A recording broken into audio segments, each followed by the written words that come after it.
Bandeko ba Congolais, nazo sala bino vidéo na mutema pasi.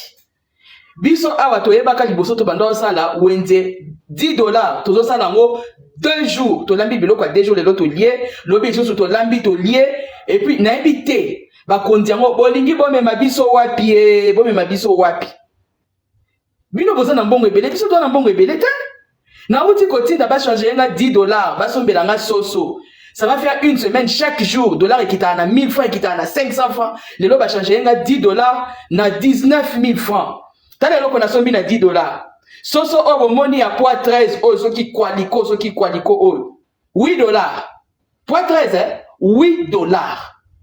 Si on a $10 on a habité bon on a tikali nango ce qui 15 000 francs. 4 000 francs na tikali nango na banana foufou. Na somba tomate, na somba mungwa, to na somba loko ni déjà poids 13 autres, peut-être que bana ba kotonda yango. Mais boza ba millions.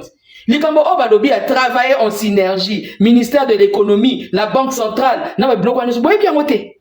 Quand vous prenez vos décisions, est-ce que vous regardez seulement la population congolaise ou ça vous concerne pas? Le poulet poids 13 aujourd'hui c'est à $8. Tant que toi ezalaki na 28 000 francs, soso ezalaki $15.